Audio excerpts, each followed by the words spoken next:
For those who've joined us for the first time, the RECHA is PPF's open forum, and it is a platform created by PPF researchers to discuss and share views on social issues and problems with scholars and activists.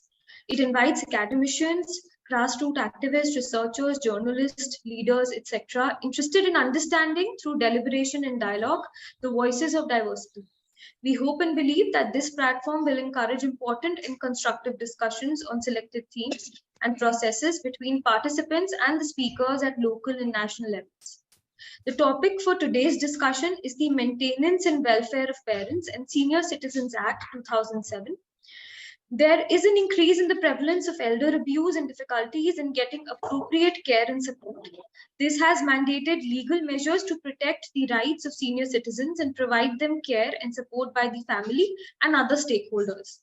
Consequent to being the signatory of the Madrid International Plan of Action on Aging 2002, several countries, including India, have introduced legislation for the social protection of senior citizens.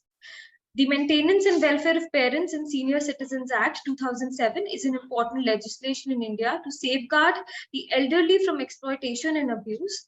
The chief objective behind this law was to make the provision of maintenance and welfare to old parents and senior citizens more effective. To throw light and discuss this very important subject, we have with us Ms. Ritu Dubey.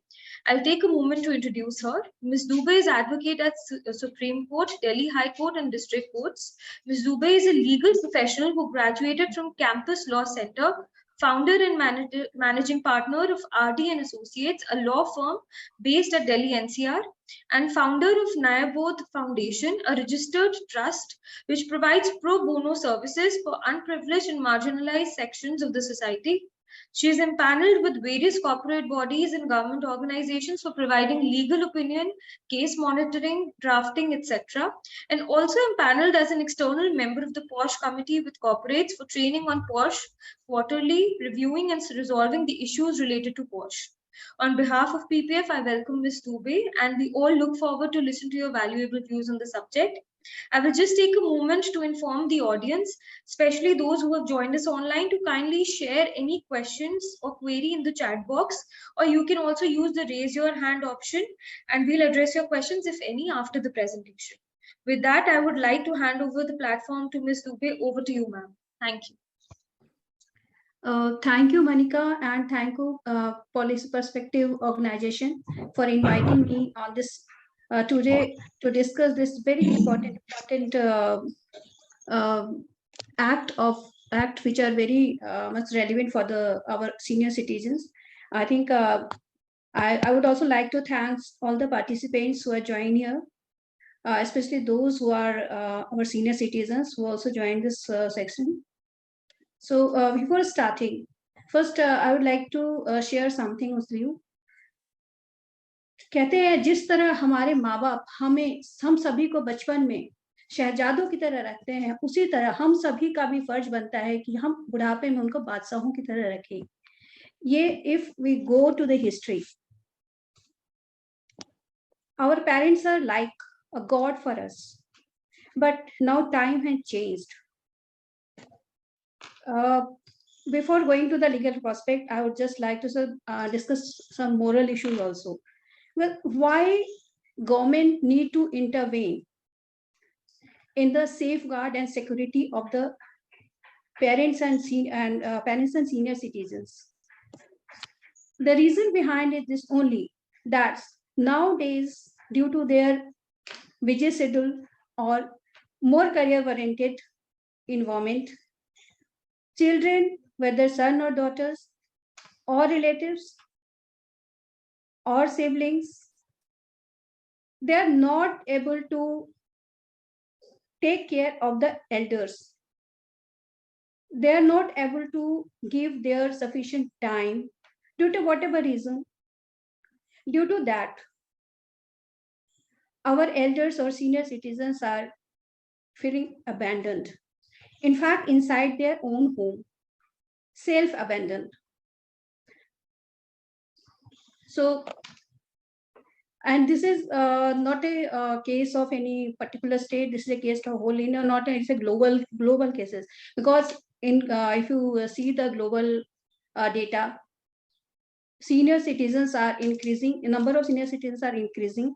In fact, in India, if you see in 2050, 90% of the population would be the senior citizen. So before proceeding, I would like to share my PPT with you. Just a minute.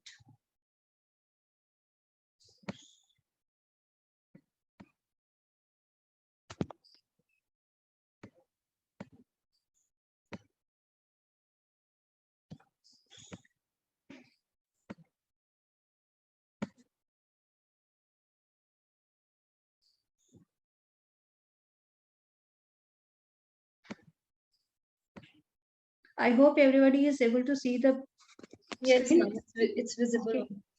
Okay.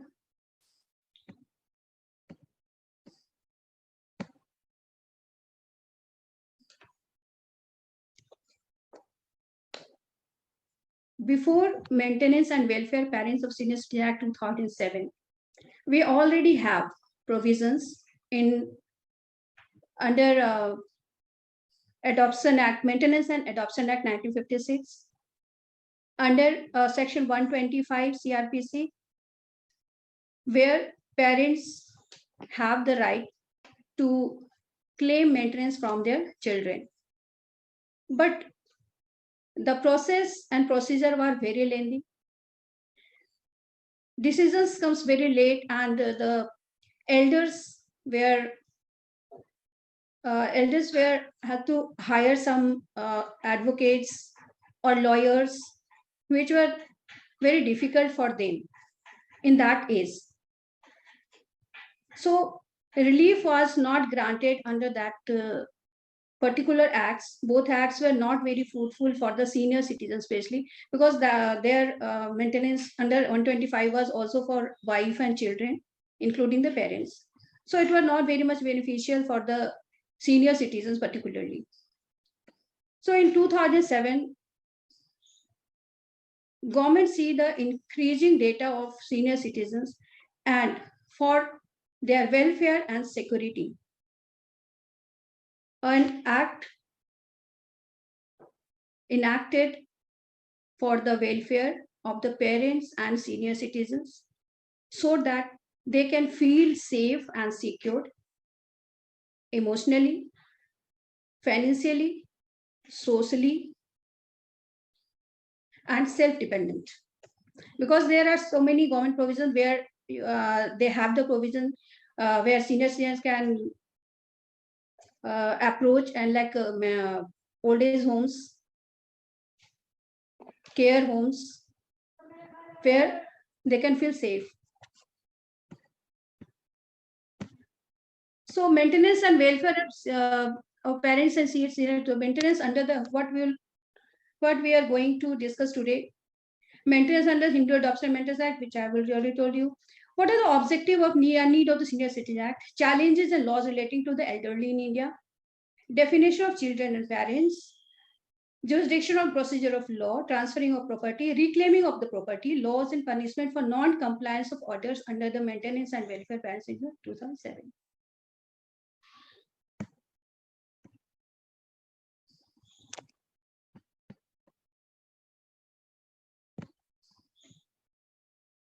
So what are the objective and challenges? As I told you earlier, that elderly in India, individual aged above 60 are increasing in population.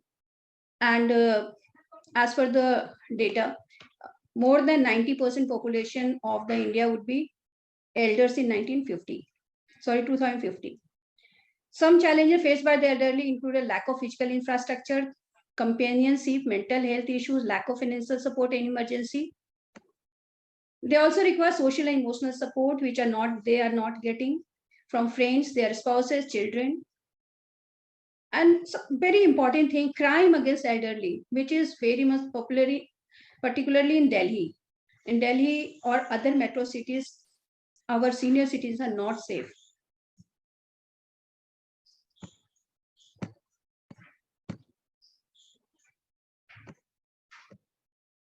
Now I come to what is maintenance and what is the quantum of maintenance. But before proceeding further, one more thing I would like to add.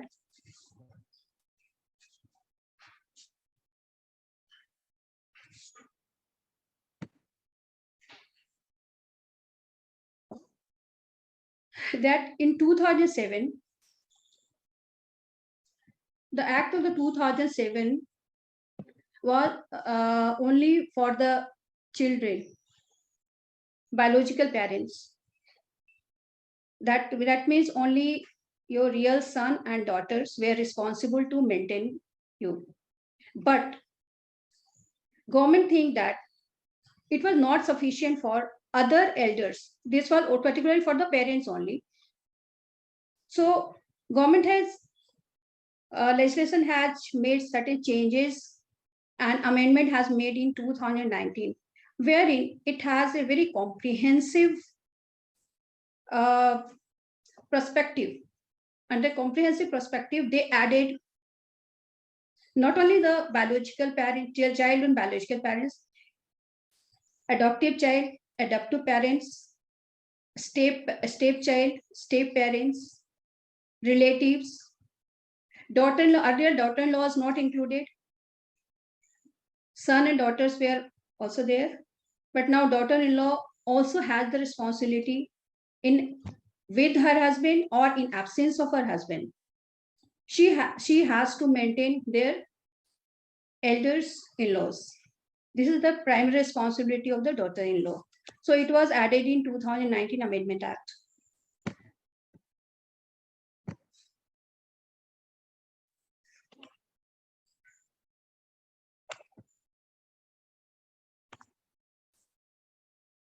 Stepdaughter, stepchildren, caregiver, okay. Then relatives.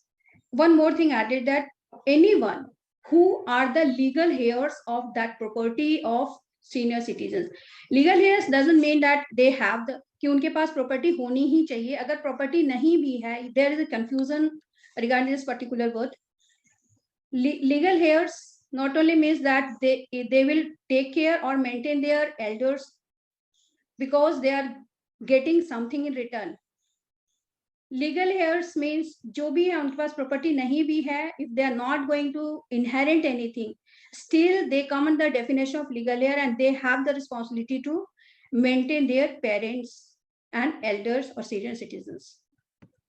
Distant relatives also. Distant relatives means आपके भतीजे हैं, your brother, brother son, your sister son, आपका भांजा भतीजा, जो भी जो distant relative में आते हैं, तो they also have the responsibility and to maintain the elders. So this has been instilled in the act, though it is not applicable in practical, because distance relative doesn't matter. They don't even bother to speak to the elders or their distant elder relatives. But there is a provision inside the act.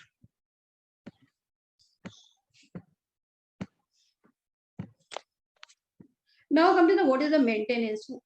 Maintenance means provision for food, clothing, residence, medical attendance, and treatment of the elderly. And as per the Amendment Act, quantum of maintenance there is no limit. It depends upon the earning of the children and earning of all the children. If there are 3-4 children, they all have responsibility and duty and obligation to maintain his or her parents in their portion of their earning, ratio in their earnings. Suppose कोई बच्चे का अगर किसी बेटे का अगर कम earning है, तो वो उतने ही उस पोर्शन में देगा, दूसरे की ज्यादा है तो वो अपने पोर्शन में देगा, लेकिन सभी बच्चों को मिलके अपने पेरेंट्स को मेंटेन करना है. So in 2007 Act, limit was 10,000, but after the amendment, इस limit को हटा दिया गया है. It depends upon the earning of the children or relatives or the person who have obligation to maintain the senior citizen.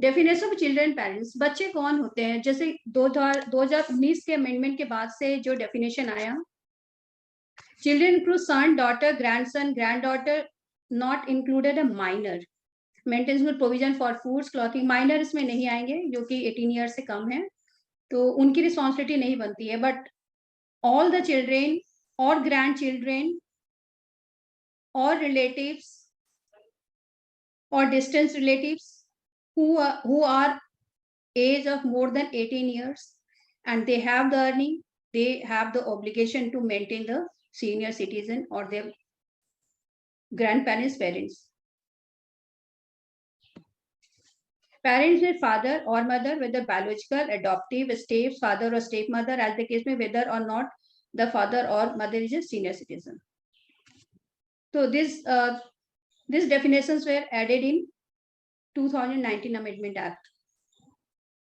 क्योंकि 2007 act उतना fruitful नहीं था, उतना इफेक्टिव नहीं था, तो उसमें लेजिस्लेशन ने इसमें कुछ अमेंडमेंट किए जो कि आज के डेट में काफी रेलिवेंट है।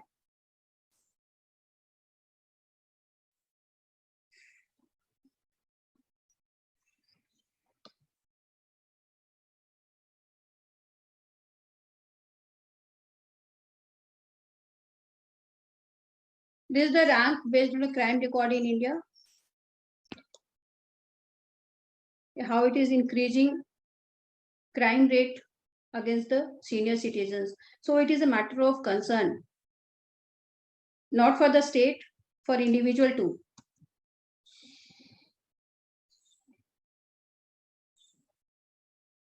What kind of abusements our senior citizens face? They are neglected. Sometimes they are physically abuses.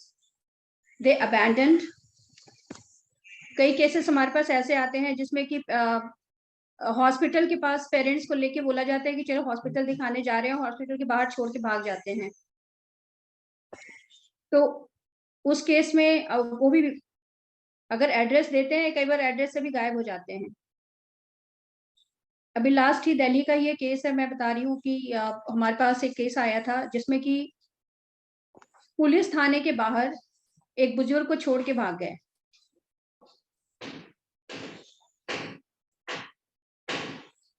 और जब पुलिस को पर्सनल जब बाहर निकला, देखा वहां पे कोई नहीं था और उस बुजुर्ग की मानसिक स्थिति इतनी अच्छी नहीं थी कि वो बता सके कि वो कहाँ पे रहा, उनका एड्रेस क्या है।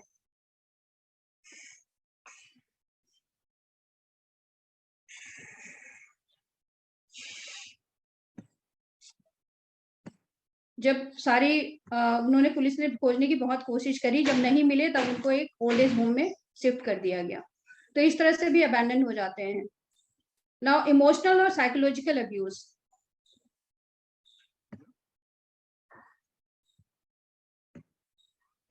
You can understand from this picture how this guy is taking pillow of his mother because it's his wife's favorite pillow. So this is the emotional or psychological abuse, you can say it. क्योंकि बुजुर्ग जब हो जाते हैं, जब एक बच्चे और बड़े में कोई फर्क नहीं होता है, तो जितना हम बच्चे के इमोशन का ध्यान रखते हैं उतने ही हमें बुजुर्गों के भी इमोशन का ध्यान रखना पड़ता है कि किस बात से वो हर्ट हो रहे हैं।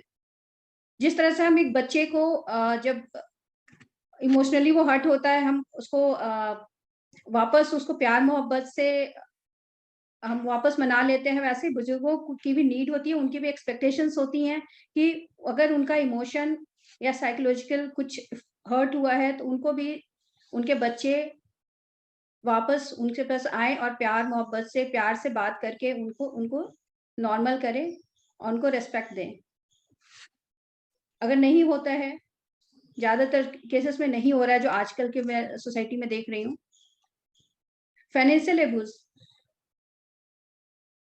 पेरेंट्स के कई जगह ऐसे केसेस आते हैं जहाँ पेंशन आती है, पेंशन आने से पहले ही बैंक में ही बच्चे पेंशन ले लेते हैं, या कोई और अर्निंग है, अगर सपोज कर लो कोई एग्रीकल्चरिस्ट है, अगर उसका या कुछ और मीन्स से उसके पैसे आ रहे हैं, लैंड से आ रहे हैं, रेंट से आ रहे हैं, उस बुजुर्ग तक पहुंचने से पहले ही उनके बच्चे उसको अपने पास ले लेते हैं और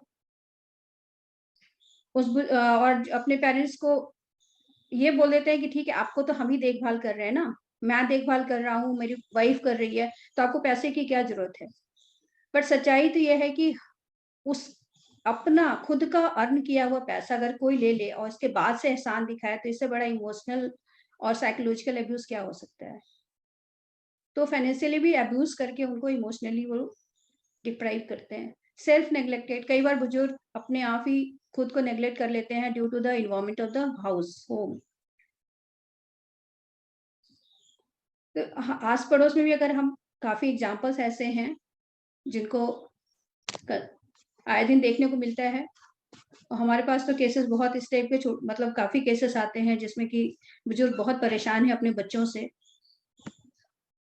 और ये हमारे हेल्दी सोसाइटी के लिए एक अभिशाप कह सकते हैं।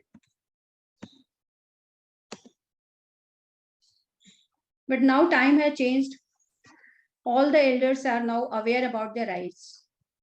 So awareness is the only thing which we can spread and motivate them to stand and fight for their rights, because elders also have certain rights which should not be snatched by anyone.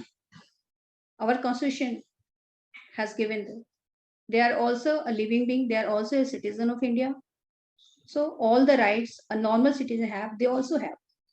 But due to the lack of awareness, multiple elders are suffering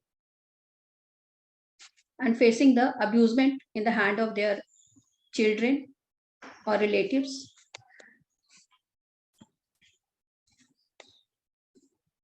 What is the reason of abusement? First thing is that only the property. Property is the main reason of disputes. I'm not saying that कि किसी बच्चे के पास कम है. I have so many cases where children are self-dependent. They have affluent of money, but still they are interfering in the property of their parents. लालच की हद होती है. पेरेंट्स को एक रूम, अगर बड़ा सा बंगलो है बट उसमें एक रूम हम अपने पेरेंट्स के लिए नहीं दे सकते हैं, और अगर वो प्रॉपर्टी पेरेंट्स के नाम पे है तो उनके लिए और मुश्किल है. फिर तो आए दिन उनके साथ कुछ ना कुछ होता ही रहेगा, चाहे वो उनको इमोशनली, चाहे फिजिकली, चाहे फाइनेंशियली, सोशली. एक केस हमारे पास आया, उसमें एक डॉटर इन लॉ जो है अपने फादर इन लॉ को बोलती है कि प्रॉपर्टी में रह रहे हैं, वो प्रॉपर्टी हमारे नाम कर दीजिए, तो मैं आपको बहुत अच्छे से, मतलब मेरा हस्बैंड आपको बहुत अच्छे से रखेंगे. जब उन्होंने मना कर दिया तो उसने, जब भी उनके घर में कोई मिलने आता, क्योंकि उन्होंने उनका बाहर जाना बंद कर दिया उन बुजुर्ग का, अगर उनसे कोई मिलने आता तो वो अपने डॉगी को मतलब गेस्ट पे छोड़ देती ताकि कोई मिलने ना आए और इनकी स्टोरी को बाहर ना लेके जाए. तो इस टाइप की इस तरह की भी चीजें हो रही हैं हमारी सोसाइटी में. और ये ऐसे नहीं है कि कुछ जो गरीब हैं या जिनके पास पैसे नहीं हैं या जिनके पास और कोई साधन नहीं है, नहीं, ऐसे कई केसेस हैं जिसमें कि चिल्ड्रेन भी बहुत एफ्लुएंट हैं और पेरेंट्स भी काफी एफ्लुएंट हैं, but still they are facing the abusement.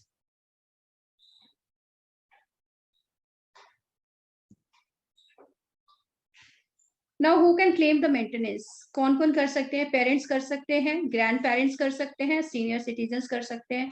And senior citizen ये हमारे अभी पहले पेरेंट्स थे, grand parents, senior citizen added in 2019 and 2007 Amendment Act 2019.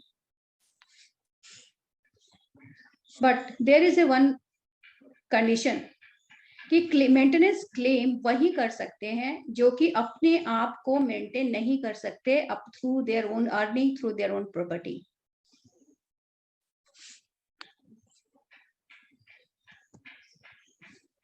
Who is legally obligated to pay the maintenance? कौन कौन मेंटेनेंस के लिए किनकी ड्यूटी बनती है जो मेंटेनेंस दे सकते हैं बुजुर्गों को? Relative must not be a minor and must have sufficient means to provide the maintenance. If more than one relative entitled to inherit the property, then maintenance must be paid by relative in proportion to their inheritance of the property. We have already discussed this. कि अगर मान लो कि 3-4 कोई बुजुर्ग है जिनके बच्चे नहीं है, they are childless, who will maintain them? The person or the relatives who inherit their property. But उसमें भी अगर चार रिलेटिव हैं और चारों उसके एंटाइटल हैं उस प्रॉपर्टी के, after the demise of this senior citizen elders, then 4 have the obligation to maintain the senior this person. चारों को एक अपने अपने प्रोपोर्शन में चारों की ही ड्यूटी बनती है कि जिस प्रोपोर्शन में उनका प्रॉपर्टी को इनहेरिट करेंगे उसी प्रोपोर्शन में ये मेंटेनेंस भी प्रोवाइड करेंगे बुजुर्गों को.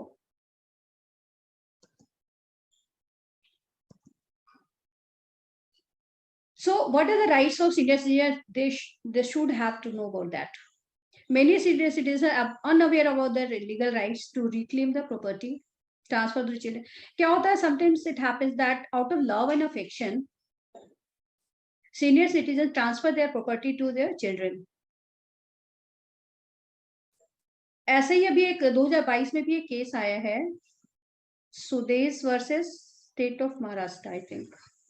सो होता यूं है कि एक मदर होती है, मदर अपने बच्चों के नाम पे प्रॉपर्टी कर देती है और लेकिन उसमें जो कंडीशन होता है, कुछ कंडीशन नहीं डालते हैं. But after getting the property, son and daughter both ask their mother to leave the house and go to old age home. माँ बोलती है कि ऐसे कैसे हो सकता है, ये मेरा घर है, हमने आपको प्यार मोहब्बत से हमने आपको अपनी प्रॉपर्टी, अपना घर दे दिया है और आपने हमें प्रॉमिस किया था कि जब तक मैं रहूंगी तब तक आप लोग मेरी देखभाल करोगे. But children said no.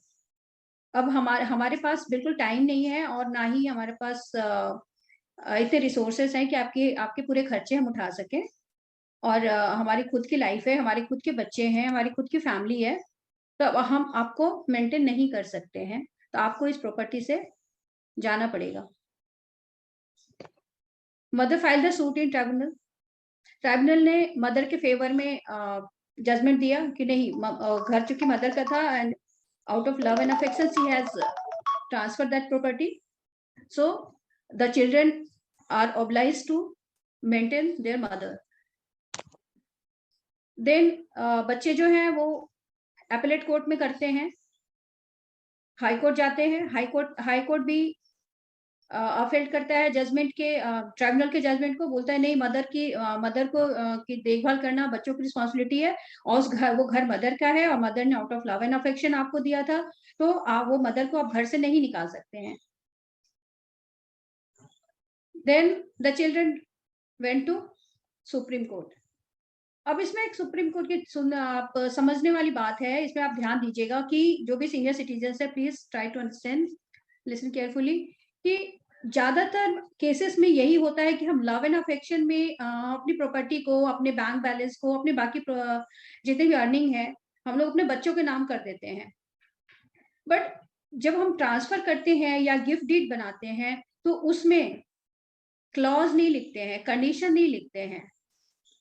जब ये कंडीशन नहीं है तो उसमें हम उस चीज को क्लेम भी नहीं कर सकते हैं. सुप्रीम कोर्ट ने बोला कि there was no condition at all कि property was transferred on the condition that after transferring the property children will take care of their mother. That clause was absent there. तो court ने बोला कि ऐसा कोई क्लॉज नहीं है, इसलिए उस प्रॉपर्टी पे बच्चों का हक हो गया है.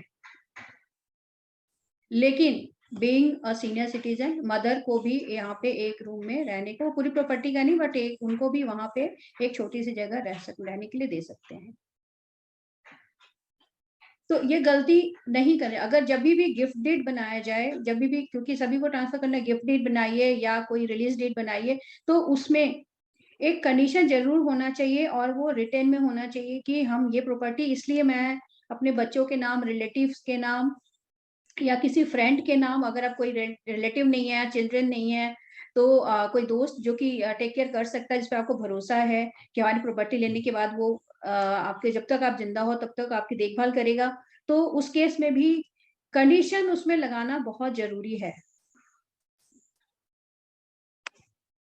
Transferring the property to a child, under senior citizen may gift or transfer property to a child with condition the child will provide basic amenity or physical need to them. If the child fails to do so, अगर वो condition है कि वो maintain करेगा, then the senior citizen parents has the right to approach the maintenance. लेकिन अगर नहीं कर रहा है तो आप अप्रोच कर सकते हैं ट्राइब्यूनल को, एपेलेट कोर्ट्स को, कि आपके राइट्स का वायलेशन हो रहा है और आपने पूरे विश्वास के साथ और पूरे कंडीशन के साथ आपने प्रॉपर्टी ट्रांसफर करी है कि आप after transfer property they will take care of you. Section 23 में 23 of this act says that if the son or daughter or relatives or the person in favor of whom the property has been transferred is not taking care of the person, so it is a provision that that deed should be treated as void ab initio. तो ये law है। तो इसमें एक आपका पंजाब हरियाणा का case भी आया था, सुदेश चिकारा वर्सेस रामती देवी, जो भी मैंने आपको डिस्कस किया, कि जिसमें कि कोर्ट ने बोला कि इसमें चूंकि मदर ने कंडीशन नहीं लगाया था, उसने out of love and affection दे दिया था कि हाँ ठीक है उसके बच्चे प्रॉपर्टी लेने के बाद भी उसकी टेक केयर करेंगे, बट बच्चों ने नहीं किया। बट कोर्ट ने भी बोला कि इसमें फिर उसके राइट्स वायलेट नहीं हुए हैं, because there was no condition at all. Reclaiming the property, section 23 deals about reclaiming the property. Because क्या होता है कि कई बार कई केसेस में ऐसे आए हैं कि पेरेंट्स प्रॉपर्टी दे देते हैं बट और बच्चे बाद में नहीं करते हैं, तो उस केस में अगर कंडीशन है तो रिक्लेम कर सकते हैं, जो डीड बना है वो कैंसिल हो जाएगा और वापस जो टाइटल होगी प्रॉपर्टी की वो आपके नाम पे ही हो जाएगी, पेरेंट्स के नाम पे ही हो जाएगी, if they refuse to maintain their parents. अभी सबसे ज्यादा जो केसेस आ रहे हैं एविक्शन का, कि evicting the child from the property, बच्चे अपने घर होते हुए भी अपने घर को किराए पे दे देते हैं और अपने पेरेंट्स के घर पे ही कब्जा करके रहते हैं, और कब्जा ही नहीं, जब साथ में रहते हैं तो या तो अब अच्छे से रहो तो ठीक है, अदरवाइज उसी घर में पेरेंट्स रह रहे हैं और पेरेंट्स को आप परेशान करके, हैरेस करके, उनको अब्यूज करके और उन्हीं की प्रॉपर्टी पे नहीं रह सकते हो। लेकिन being the elderly people, due to social pressure, societal pressure, and due to out of love and affection, you can say, generally people do not want to talk out about their situation inside the home. वो abusement सहते रहते हैं लेकिन वो बाहर बताना नहीं चाहते हैं, क्योंकि सोसाइटी में उनका एक जो इमेज है वो खराब हो सकता है, और उस चीज का फायदा उनके बच्चे उठाते हैं। एक Neeraj Baghel versus the collector 2023 का ही जनवरी का केस है। एक बेटा अपने पेरेंट्स के घर में अपनी वाइफ के साथ रह रहा है और पेरेंट्स को पूरी बहुत मतलब उनको मेंटली, फिजिकली, इमोशनली उनको टॉर्चर करता रहता है। हर बात में उसकी वाइफ जो है अब्यूजिंग लैंग्वेज यूज करती है अपने लॉज के अगेंस्ट में, लोग खाना नहीं देती है टाइम पे, अपने खुद पूरी फैमिली खा के और चले जाते हैं, और जब बाद में उनको बोल दिया जाता है ठीक है टेबल पे खाना लगा हुआ है, मतलब डिसरिस्पेक्ट करते हैं। तो जो भी वो लोग यूज, मतलब जिस तरह से भी उनको हैरेस कर सकते हैं, they are using every means to harass their parents. क्या होता है, उनके फादर जो है वो केस करते हैं ट्राइब्यूनल में, बोलते हैं कि नहीं अब हम लोग बहुत परेशान हो गए हैं और मैं चाहता हूं कि मेरा बेटा बहू उनके बच्चे इस प्रॉपर्टी से हट जाएं, क्योंकि ये इनकी सेल्फ एक्वायर्ड प्रॉपर्टी है। ट्राइब्यूनल इनके फादर के फेवर में जजमेंट देती है कि ठीक है ये प्रॉपर्टी इनकी है, इनकी सेल्फ एक्वायर्ड है, इन्होंने अपने पैसे से खरीदा है तो इसमें इनके बच्चों का कोई हक नहीं है और बच्चों को एविक्शन का ऑर्डर दे देती है। बेटा जो है वो अपर कोर्ट में चला जाता है। वहां पे उसका स्टैंड ये होता है कि there is no provision at all to evict the children from the property. या इट्स ट्रू, नो कहीं भी हमारे जो हमारा सीनियर सिटीजन वेलफेयर एक्ट के अंदर 2007 और अमेंडमेंट एक्ट 2019, इसके अंदर में कहीं भी स्पेसिफिक प्रोविजन नहीं दिया गया है एविक्शन के बारे में। बट कोर्ट इसको दूसरे तरीके से लेती है, बोलती है कि ठीक है नहीं दिया गया है कोई बात नहीं है, लेकिन if the senior parents are not feeling safe and secure with their children and they are living in a constant threat, वो हमेशा एक भय में जीते हैं, they are not living their life freely like others, which is their fundamental rights. They also have the right to live their life freely, चाहे वो बुजुर्ग हो, चाहे वो बच्चे हो, चाहे यंग हो, वो अपनी मर्जी से जी नहीं सकते हैं और प्रॉपर्टी उन्हीं की है। उसे और बेटा जो है वो दूसरे अपने घर को किराए पे देकर उसका किराया भी ले रहा है और यहाँ इनकी लाइफ को भी हेल्प किए हुए है। तो ऐसे में कोर्ट बोलती है कि नहीं, बेशक इसमें एविक्शन का प्रोविजन नहीं है, but parents have right to evict their children from the property if they are not happy with their children और रिलेटिव्स और सिबलिंग्स और फ्रेंड्स जिनको कि बाद में उनको प्रॉपर्टी मिलनी है। तो नीरज बघेल वर्सेस ये आपका हरियाणा का केस है जो कि हाई कोर्ट में, चंडीगढ़ हाई कोर्ट में इसका डिसीजन हुआ था।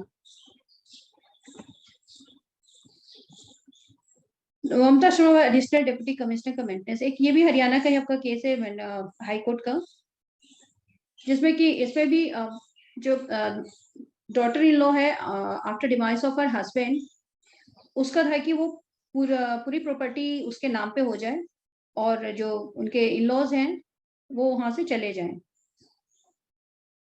इसमें भी कोर्ट ने यही बोला कि डॉटर इन लॉ का ड्यूटी है कि उसके अपने इन लॉज को मेंटेन करे, नॉट कि she has already right to harass her in laws. इसमें जो पिटिशनर रहता है वो 82 इयर्स के रहते हैं, जो पिटिशनर होते हैं जिनके नाम की प्रॉपर्टी होती है। वॉज वेरी ओल्ड, उनको लगता है कि अब कुछ समय के बाद तो मैं रहूंगा नहीं, मेरी सारी प्रॉपर्टी अगर इसके नाम पे चली गई तो ये उसको मिसयूज कर सकती है। तो उन्होंने केस डाला और फिर ट्रिब्यूनल से हाई कोर्ट में आया, बट हाई कोर्ट ने भी जो जजमेंट है वो पार्शियल जजमेंट दिया। हाई कोर्ट सेज दैट उन्होंने मीडिएशन कराया, मीडिएशन में फिर एक सेटलमेंट हुई और उसमें पार्शियल जजमेंट में आया कि ठीक है ये प्रॉपर्टी जो है वो उस पर्सन के नाम पे ही रहेगी, और लेकिन उन्होंने एक सेटलमेंट के अंदर में एक लम सम 25 लाख का and 25,000 per month for 6 years ये एक सेटलमेंट करवाया, क्योंकि जो ग्रैंड सन है पिटिशनर का वो ऑस्ट्रेलिया में पढ़ रहा होता है, तो उसके एजुकेशन के लिए और उसके आगे खर्चे के लिए, लेकिन उसके बाद 6 years के बाद इनका उनके साथ उसके बाद कोई और राइट नहीं रहेगा और उन्होंने उसको एक अलग घर लेकर रहने, क्योंकि वो उन्होंने बोला कि अगर इस घर में रहेगी तो अननेसेसरी इनको परेशानी होगी जो पिटिशनर है। So court order that she should have some separate accommodation, but for that also petitioner had to pay 2 lakh rupees. तो ये म्यूचुअल सेटलमेंट के थ्रू इन्होंने इस केस को सेटल किया।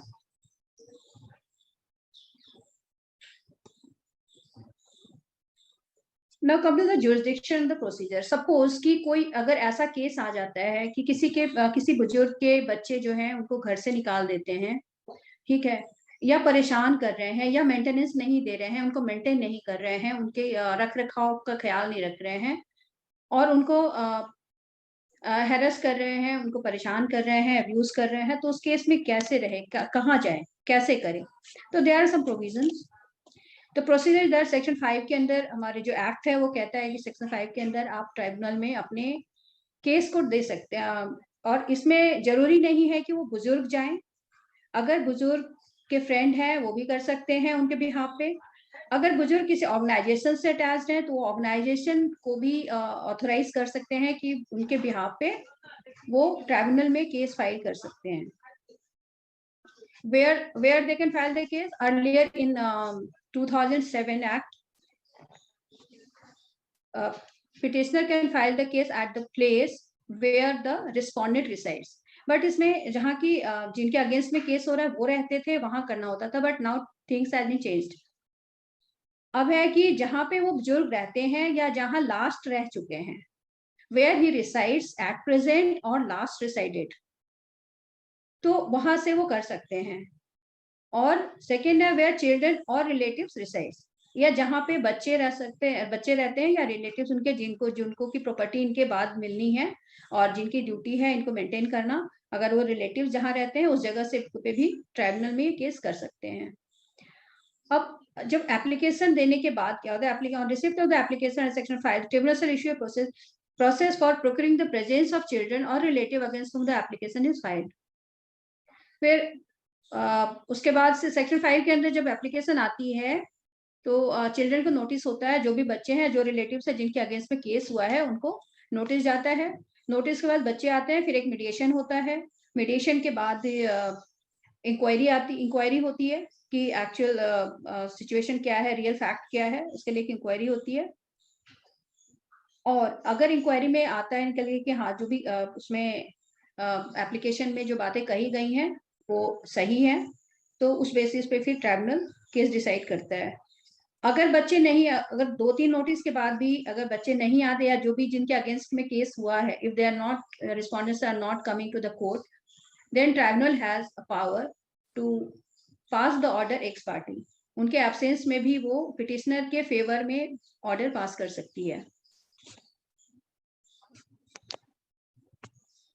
If the children or relatives is residing out of India, the summons shall be served by the tribunal through the such authority, and the central government may be notification in the official gazette specified in this behalf.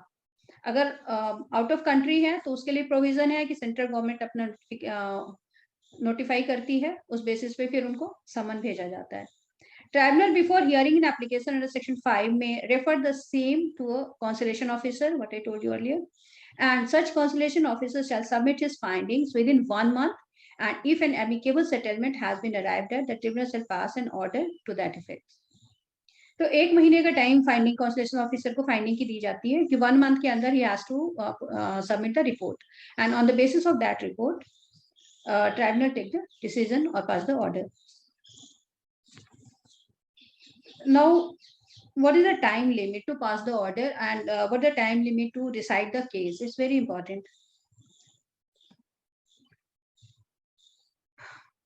Every application under subsection 1 shall be disposed of by the tribunal within a period of 90 days from the date of receipt of such application. So there is provision in the act that within a 90 दिन के अंदर ये case को decide करना है, तो it's not possible because बहुत सारे प्रेशर हैं और बहुत सारे केसेस हमारे ट्राइब्यूनल के पास भी और कोर्ट के पास भी, सो जनरली नहीं हो पाता है। But as per the provision of the act उसमें टाइम लिमिट 90 डेज का दिया गया है कि 3 महीने के अंदर इस केस को डिस्पोज ऑफ किया जाए।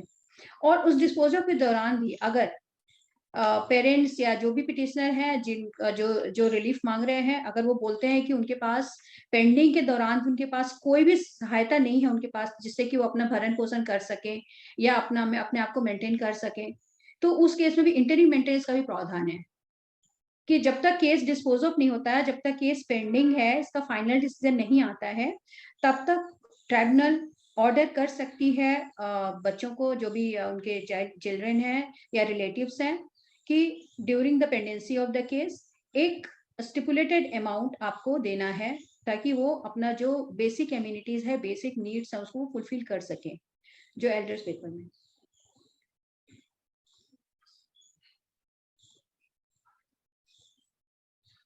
बट अगर सीनियर सिटीजन जो 80 इयर्स के हैं तो उनके केस में 60 डेज का प्रावधान है।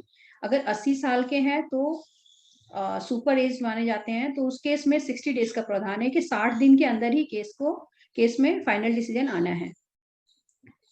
लिमिटेशन पीरियड आपका है for maintenance case, the period of limitation filing for appeal is 60 days. मान लो कि अगर ट्राइब्यूनल में हमने मेंटेनेंस का केस डाला है किसी सीनियर सिटीजन ने, पेरेंट्स ने, कि उनके बच्चे मेंटेन नहीं कर रहे, रिलेटिव मेंटेन नहीं कर रहे हैं, तो उस केस में अगर उनके अगेंस्ट में ट्राइब्यूनल अगर कोई फैसला करती है तो they have 60 days to file in upper court. तो अपीलेट कोर्ट में वो 60 दिन के अंदर उनके पास टाइम पीरियड होता है जिसमें कि वो केस फाइल कर सकते हैं। वन मोर थिंग, इसमें नॉर्मल जो 125 और एडॉप्शन एंड मेंटेनेंस एक्ट था उसके अंदर में आपको सिविल कोर्ट में अलग से एविक्शन के लिए जाना होता था, उसमें एक लॉयर हायर करने की जरूरत पड़ती है। But under this act you need not to be hire any lawyer. आपको लॉयर की भी जरूरत नहीं है, एडवोकेट की जरूरत नहीं है। आप या खुद आपके कोई रिलेटिव या फ्रेंड या कोई ऑर्गेनाइजेशन जिसको आप अगर ऑथोराइज करते हो तो आपके बिहाफ पे वो केस को ट्राइब्यूनल के पास ले सकती है, हाई कोर्ट में फाइल कर सकती है। ठीक है, तो ये इसका बहुत ही इंपॉर्टेंट एस्पेक्ट है। देन फॉर एविक्शन केसेस, इनके एविक्शन के केस में 60 डेज टू अपील।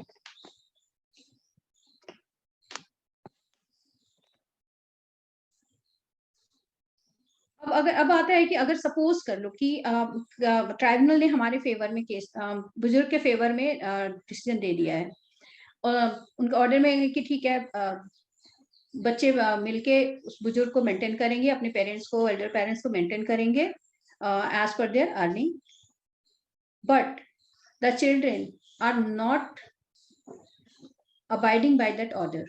अगर वो नहीं मानते हैं, ऑर्डर का नेग्लेक्ट करते हैं, तो उस केस में कैसे इन्फोर्समेंट होगा? How the court protect the rights of the elders?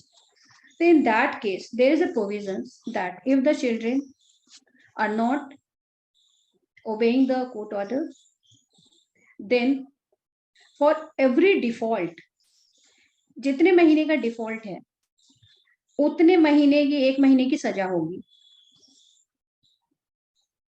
अगर मान लीजिए कि अगर कोर्ट ने जनवरी में ऑर्डर दिया है, फरवरी में पेमेंट करनी है मेंटेनेंस की, आप नहीं, और वो लोग ऑर्डर मानते नहीं और नहीं पेमेंट कर रहे हैं, कंप्लायंस नहीं हो रहा है, ऑर्डर का एग्जीक्यूशन प्रॉपर नहीं हो रहा है, तो इन दैट केस 1 महीने की सजा होगी, और उसमें तब तक जब तक कि वो पेमेंट नहीं हो जाता है, और ये 1 महीने बढ़ता जाएगा। सिर्फ 1 महीना नहीं है कि एक बार हमने पेमेंट नहीं दिया तो हम बस 1 महीने में छूट गए। जब तक जितने महीने की पेमेंट नहीं है उतने महीने में ये सजा बढ़ती जाएगी, जब तक ये पेमेंट कंप्लीट नहीं होगा। तो ये एक प्रावधान आया है। Then for protection of senior citizen, एक और एक्ट है, अगर इंटेंशनली कोई सीनियर सिटीजन को अबैंडन करता है, उस केस में he is liable to fine of ₹5,000 और imprisonment for 3 months और both। अगर कोई इंटेंशनली जानबूझ के, अगर जैसे बोलते हैं बच्चे को पेरेंट्स को जाके छोड़ आते हैं, कोई ओल्ड एज होम के बाहर छोड़ाते हैं, कोई हॉस्पिटल के बाहर छोड़ देते हैं, कोई पुलिस थाने के बाहर छोड़ देते हैं, या ऐसे भी कहीं भी पेरेंट्स को रेलवे स्टेशन में छोड़ देते हैं, बस स्टैंड में छोड़ देते हैं, ऐसे भी केसेस आ रहे हैं। तो उस केस में अगर पता चला, अगर वो ये पता चल जाता है कि हाँ इसने इंटेंशनली जानबूझकर छोड़ा है और उसका एड्रेस, तो उस केस में पनिशमेंट का प्रावधान है जिसमें कि 3 महीने की पनिशमेंट होती है और 5,000 रुपए का फाइन होता है। तो ये इसका पेनल प्रोटेक्शन है सीनियर सिटीजन का।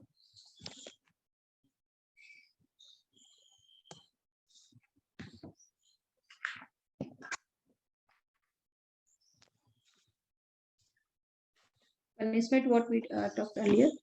If relatives or children who are directed to pay maintenance fail to comply with the order of tribunal without sufficient cause, tribunal may issue the warrant for levying a due amount from them in a manner, laying fine, and can also be sentenced the hearing respondent to imprisonment that may extend to 1 month or until payment made, whichever is earlier. Which we have already discussed.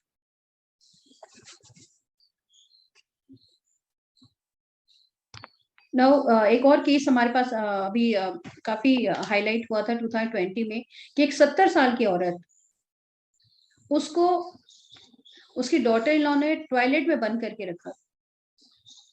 Finally उसको rescue किसने किया? एक NGO ने police की help से उसको rescue किया।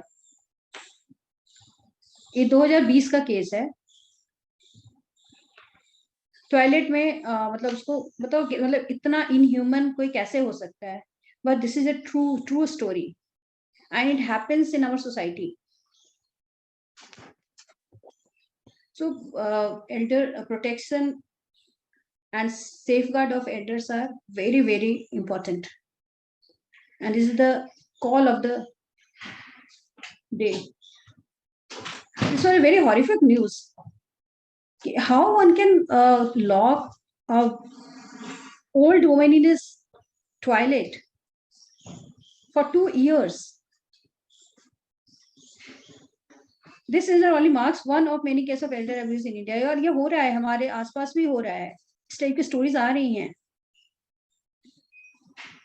हमारी जो फाउंडेशन है, जो इसमें लोग अपने स्टोरीज लिख के भेजते हैं, किस तरह की वारदात हमारे साथ हो रहा है, और हमारी कोशिश होती है कि उन तक पहुंचे, उनको हेल्प करें।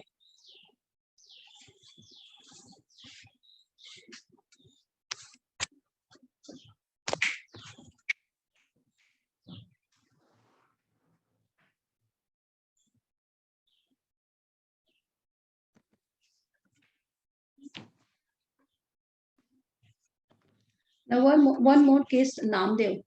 एक और केस है हमारे पास, Namdev versus state of Maharashtra. What happens कि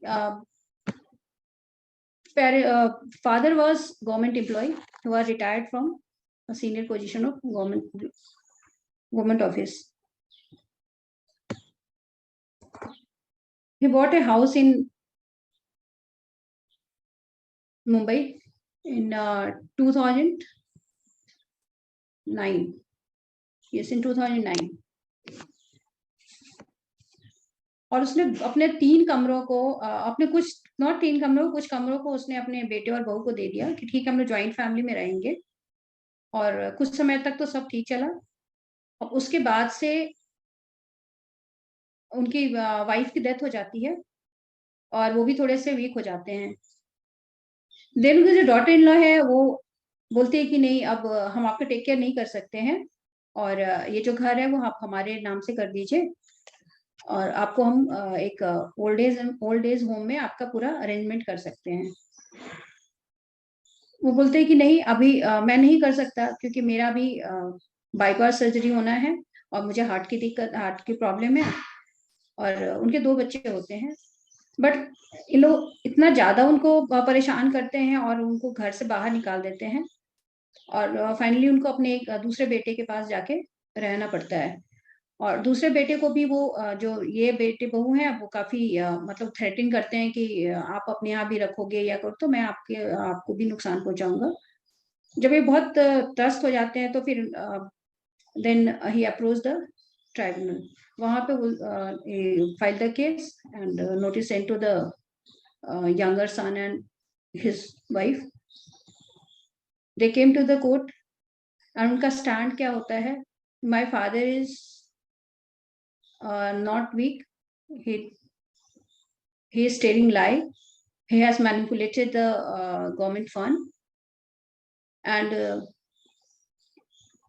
he is absolutely fine and fit. तो उसको कोई उसका ऑपरेशन की जरूरत नहीं है, कुछ नहीं है। तो he just misguiding the court just to be in possession of the property. Tribunal है, ट्राइब्यूनल फेवर पेरेंट्स के फादर के फेवर में देती है जजमेंट। नहीं, ये घर उनका है because he has bought that property from his own earning, self acquired property है, एंड जब तक उनकी इच्छा है वो रह सकते हैं बच्चे, लेकिन अगर बच्चे उनके साथ तालमेल नहीं बिठा पा रहे हैं तो वो परेशान करने के लिए उस घर में नहीं रह सकते हैं। So that is he is the sole owner of that property. और बच्चों को 7 डेज में घर खाली करने का बोलते हैं कि एविक्शन का ऑर्डर उनको 7 डेज का दे देते हैं, 7 डेज में घर को खाली कर देना है। वो हाई कोर्ट में जाते हैं। हाई कोर्ट और 5,000 रुपीज पर मंथ का उनको मेंटेनेंस का भी ऑर्डर करती है। हाई कोर्ट में जो बेटा है वो स्टैंड लेता है, नहीं नहीं इनके पास तो बहुत सारे अपने पैसे हैं, बहुत सारे मिल से आते हैं, इनका शेयर का भी है, इनका अपना पेंशन भी है, because is a government was a government employ tag from the government. तो इनके पास कोई फाइनेंशियल मीन्स की कमी नहीं है। और वो घर भी जो है वो हमने उसमें कुछ ये किया था, हमने भी जब बनाते उसमें हमने भी पैसे लगाए थे, but he was telling just in like. High court समझ जाती है और बोलती है कि नहीं, जो सारे डॉक्यूमेंट्स और उनके एविडेंस है उसके बेसिस पे ये ऑर्डर करती है कि नहीं, he is the sole owner of that property and if you want you all to be live together then you can live there. लेकिन अगर वो नहीं चाहते हैं तो आपको कोई राइट नहीं है उस घर पे। हाँ, लेकिन उसने जो जब इनका फाइनेंशियल स्टेटस के सारे एविडेंस देखे तो उसमें सन वाज राइट कि he has sufficient means to maintain himself, उसको इतने रिसोर्सेज थे कि वो अपने आप को मेंटेन कर सकते थे। तो 5,000 जो मेंटेनेंस का ऑर्डर था उसको उन्होंने खारिज कर दिया और डिसमिस किया। और लेकिन उस प्रॉपर्टी से उस को दोनों वाइफ लड़के को और उसकी वाइफ को उन्होंने 7 डेज के अंदर बोला कि प्रॉपर्टी को खाली करो और उस पर आपका कोई हक नहीं है। तो इस तरह से इन्होंने अपनी प्रॉपर्टी बचाया। तो ऐसी चीजें तभी हो सकती हैं जब हम अवेयरनेस फैलाएंगे। बहुत सारे बुजुर्ग हमारे यहाँ ऐसे हैं, they don't know about their rights, they don't know about the law, they don't know about how to approach the court if they face such kind of problems. So awareness is the only means through which we can empower the senior citizens, whether our parents or other elders. क्यों? Second thing, ये तो चलिए legal की बात हो गई, हम moral की बात भी करते हैं। तो भी मॉरली भी हमें अपने बच्चों को भी ये शिक्षा देनी चाहिए कि जो बुजुर्ग हैं, जो हमारे जो बड़े हैं, वो कोई बड़े नहीं है। जब वो नहीं रहेंगे तो उनकी प्रॉपर्टी भी हमारी ही होगी, वो लेकर कोई नहीं जाता ऊपर। तो this should be instilled from childhood. क्योंकि सबसे ज्यादा जो केसेस मैं देखती हूँ कि जो डिस्प्यूट का कारण होता है ये प्रॉपर्टी होती है, उनके पैसे होते हैं जो कि उन्होंने बहुत मेहनत से कमाए होते हैं। लेकिन बच्चे उस मेहनत पे भी अपने मेहनत नहीं करके उनके मेहनत की कमाई को मतलब उनके ओल्ड एज के टाइम में भी अपना लेने की कोशिश करते हैं। तो ये अब हमारी सोसाइटी में लोगों का जो सोच है बुजुर्गों के प्रति, या जो सेल्फलेसनेस जो बढ़ती जा रही है, उसको कम करना होगा। खासकर पेरेंट्स के प्रति हम कैसे भूल सकते हैं? जो पेरेंट्स हमें जब हम लोग जब बच्चे होते हैं तो वो कितने सेक्रीफाइस करते हैं, और वही पेरेंट्स और जब बच्चे बड़े हो जाते हैं तो दो पेरेंट्स को टेक केयर नहीं कर पाते हैं। अगर शाम को मैं मतलब बहुत ही अहम मतलब अपने पास का ही एक एग्जांपल आपको मैं शेयर करती हूँ, I don't want to take the name. जो बेटा है वो भी, उसका बिजनेस बहुत अच्छा है, बहुत बड़ा है, they don't have any financial concern. But उसकी वाइफ है वो अपने मदर इन लॉ के साथ नहीं रहना चाहती है। अब उस बंदे को मतलब वो क्या करते हैं, मदर को एक घर में रख रहा है, वाइफ को दूसरे घर में रख रहा है, और दोनों के बीच में सेटल बना हुआ है। दिन में इधर, रात को उधर। ये फाइनली उसके जो मदर है वो क्योंकि उसका बेटा है तो उसको ज्यादा उससे अफेक्शन है। सी विद द सेक्रीफाइस, वो बोलती कि ठीक है, आपने वो बहुत डिस्टेंट रिलेटिव कोई है उनके यहाँ, उन्होंने अपना पूरा एकोमोडेशन वो कर लिया। बोला कि मैं तुम लोग के साथ नहीं रहूंगी, साथ रहूंगी तो तुम ऐसे ही इधर उधर करते रहोगे, वाइफ रहना नहीं चाहेगी, आप रखना चाहोगे, फिर रोज का झगड़ा, रोज का ये। उन्होंने अपने एक डिस्टेंट रिलेटिव के यहाँ जाके वो रही, और विद इन 2 years उनकी डेथ हो जाती है। तो ये डिटैचमेंट, ये इमोशनल डिटैचमेंट हुआ, वो उनके डेथ का कारण बना, because at that time she was only 65 years old.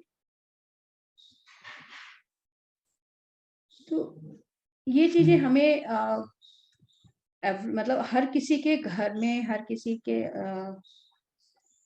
जब हम यंग होते हैं उस टाइम से ही हमें ये बातें सोचनी चाहिए कि हम भी कभी एल्डर होंगे, क्योंकि ये तो साइकिल है, साइकिल तो चलती रहेगी, जो आज बच्चा है बड़ा होगा तो फिर बूढ़ा होगा, तो सबके लाइफ में ही आना है। तब यंग एज से ये चीज़ समझे और उसी की तरह अपने बुजुर्गों को भी ट्रीट करें, ताकि हमारे बच्चे भी हमें उसी तरह से रिस्पेक्ट के साथ रख सकें। तो ये साइकिल चलानी है तो उसमें अपने आप को भी उसके अकॉर्डिंग ही ढालना पड़ेगा।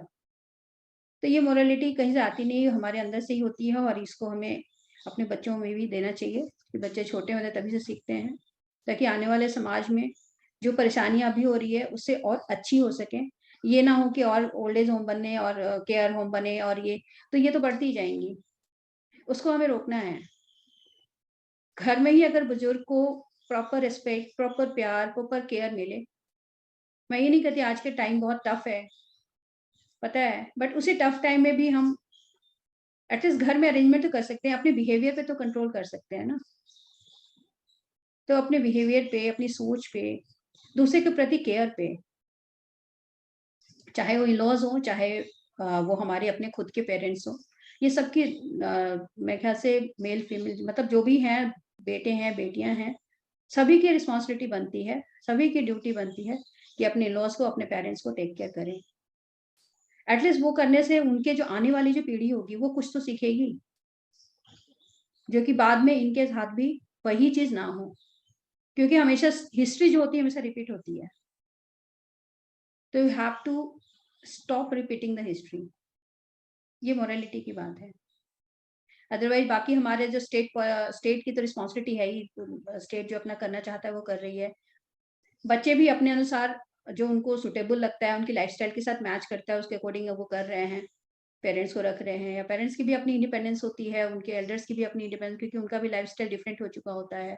इट्स नॉट पॉसिबल, कई बार हो जाता है कि हमारा एक साथ रहना मुश्किल हो जाता है, बट उसमें भी एक वे आउट निकाला जा सकता है।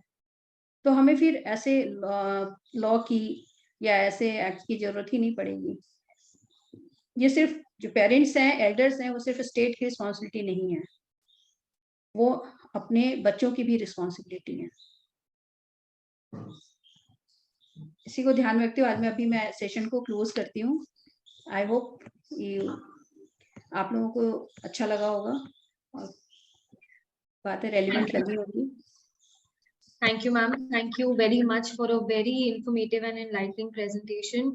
You very rightly shared all the salient provisions of the Act with us, and shared and highlighted various case studies and the challenges that are faced by the senior citizens and the requirements in protecting the senior citizens. So with that, I'll quickly move on to some of the questions. Because time is very... I'll quickly read them out for you, and we'll quickly take them up. So the first question is by Prince, who's a researcher at PPF. So I'll read it out the question. Many state government does provide some marginal financial assistance in the form of Vridha pension. Something or somewhere around 400 to 500 rupees. How much of help does this amount provide to the elderly citizens, especially to those who doesn't have a caregiver or legal hire? Also, could you comment on the effectiveness of this pension scheme? Is the amount justified? No, that amount is not justified. As per my view, 400 is nothing to maintain the widow pension for any person. Yeah. For any individual, 400 is very less amount. 400 a month they are paying. Yeah. So Vridha pension, right? Yeah. Okay, so I'll 400. Our in fact our kids don't take 400 a month. So how you can imagine that 400 is sufficient for a lady to maintain herself whole month? Not possible. The quantum should be adequate, and there should be a standardized amount. Right. Thank you, ma'am. With that, I'll move on to the next question. After complaining against the children, That's complaining, right? Yeah. Okay. After complaining against the children, suppose they are punished and sentenced, then what happens to the parents? Who is entitled to take care of them during that? Okay. Okay. During the time of punishment, their relatives and other children, if they have, or the our state government, Right. they are And especially, in yeah. relatives, how do we distinguish between who is supposed to take care? Like in the distant relatives. Yeah, distant relative, like nephew, niece, Hmm. brother-in-laws, sister-in-laws. Mhm. In fact, sometimes close friends, Right. they also take care. Okay, so another question, is there any helpline number for the senior citizens in case they face any problems with regard to property and Yes, yeah, there harassment? is a national helpline also, Okay. 141255456, I think. And there is state helpline also in each state. And what is the state of functioning and effectiveness of this helpline mechanism? The current state of functioning. Is it effective, efficient, the platform, or Yeah, is it is it not effective, but responsive? yeah, it is very effective. Nowadays, there are, I think, I'm taking out one data from Rajasthan. There every day, more than 300 calls are coming. Okay. Okay, and they are making the data, and they are trying to resolve the issues at the district level. Okay, ma'am. Last question we have in the chat box. I will quickly take them up. So this is related to the villages. That villages में अभी भी ये problem बढ़ रही है. उनको कैसे help provide कर सकते हैं या किस प्रकार से awareness generate की जा सकती है? वहाँ पे जो जो विलेजेज है वहाँ के लिए देखिए आपको जो लोकल जो एडमिनिस्ट्रेशन है उनके साथ मिलके वहाँ अवेयरनेस क्रिएट किया जा सकता है और जो पंचायत हुआ उसमें आप जाके बात कर सकते हैं जो उनके गांव के जो पंचायत होते हैं जो उनका टेक केयर करते हैं उसमें जाके बता सकते हैं या उनसे डेटा ले सकते हैं कितने लोग हैं और वहाँ पे जो लोकल पुलिस है उसकी भी हेल्प ले सकते हैं आप लोकल एडमिनिस्ट्रेशन हेल्प करती है That I guess but we're done. Awareness सबसे ज्यादा इंपॉर्टेंट है कि आप गांव में भी अवेयरनेस होगा उनको पता होगा तभी वो अपने रिलीफ के लिए आगे बढ़ेंगे Ma'am, another question. Are there any state-run old age homes? Any state State-run old age homes. Every state has their old age homes क्योंकि हर डिस्ट्रिक्ट में एक ओल्ड एज होम की का प्रोविजन है एटलीस्ट 150 लोगों का प्रोविजन होना चाहिए वहां पे in every district under this welfare act every district should have one old age home of 150 capacity. This is a mandatory provision. Nazima ma'am has raised hand. Okay, I'll just ask Yeah. if she. Just a second.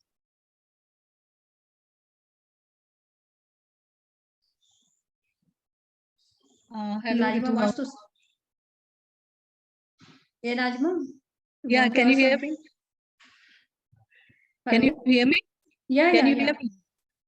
Okay. No, I just I had this question that you are just saying that there is a provision, but are there any old age homes at present? In which state you are talking about? Any state? Are there any examples to Yeah, say yeah, कि yes, there are Karnataka old mein age bhi old. homes? Yeah, there Karnataka, also Kerala. In fact, in Jharkhand, Hmm.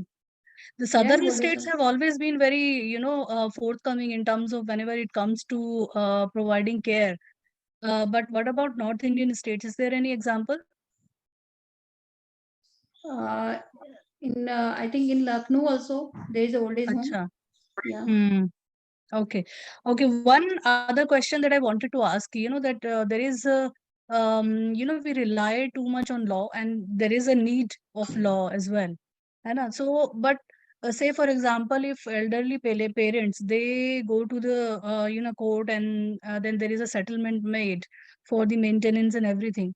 But even after that, when they come back, so what is the possibility that to ensure that the maintenance will be paid, that the care will be taken, they will be taken care of. If that, And then yeah, the relationship will be very okay, good with the parents after that, which yeah, if happens in every relationship, hai na? Where if we go yes, to the court, if we register a complaint with the no, police. not every time they have to go to the court. Agar if court has order and children has to maintain, and children are giving for sometimes, and then they are stopping, they stop the maintenance.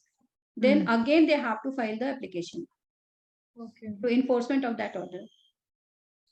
Okay, for the enforcement Yeah. of that order. Okay. Okay. Yeah. Okay. Okay. But in many cases, like in, the in divorce cases as well, and many other cases, that even if the court orders Divorce for cases. maintenance, Yeah. I know. and the There is a enforcement is yeah. not done. This is the big problem of our judiciary. I agree with Hmm. that. That implementation and execution is very difficult. So, but Hmm. this only happens for the under 125 CRPC Hmm. and Hmm. DV Act and all, where the maintenance to the wife and children are allowed. Hmm. But this is entirely different act. This is exclusive Acha. for the So does senior it make citizens. provisions for the So yeah, a enforcement? speedy trial is Huh. mandatory in that case. Okay. Okay. So are there any NGOs working for Yeah, don't generalize it. working to ensure? Yeah, maintenance to wife and children are different. Maintenance to Hmm. parents are different. Because Huh. particularly this Maintenance and Welfare of Parents and Senior Citizen Act, this is Hmm. exclusively for the elder people. No, So I know that. yeah, Oh, I was just giving an example yeah. that So in there many is a cases. speedy trial का provision है इसमें. अच्छा अच्छा Okay. अच्छा ठीक है। नहीं, मैं ये पूछ रही थी कि क्या इस तरह के एनजीओज हैं जो काम करते हैं, जो इस तरह के जो इन्फोर्समेंट वाला जो एस्पेक्ट है उसको इंश्योर करे, ये Yes, इंश्योर करे yes. Navor Foundation is one of them. Taken care of. Navor Foundation is one of them NGO that अच्छा help to उनके enforcement में help करते हैं. अच्छा अच्छा अच्छा okay, thank you. Anything else? Any other question? We are done with all the questions, and thank you so much for sharing your views on this very important subject. Senior Citizen Act is definitely a very important legal measure when it comes to maintenance and welfare of senior citizens and protecting their rights. So thank you once again for sharing your views, informative views with us. Thank you too, Manika, for inviting, and thanks to all the participants for being with me. And ma'am, we look forward to a continued association with you. We'll definitely get back to you for further discussions and related to the REACHA and even otherwise on this subject or POCSO. Not only legal. We're also currently studying POCSO. We're doing a study on POCSO Act. So we'll definitely get in touch with you regarding that as well. And if you could take out time. It will discuss on socio-legal aspect of the topic, not only legal aspect. Right, definitely, ma'am. Noted. Because if society is not involved with the legal, then we will not get the right solution. True. There needs to be a very judicious law, mix of both. yeah. To enforce the law, we have a specific measure in society too. Right. Then we will be successful. Okay. Thank you once again. Thank you. Thank you. Thank you. Bye.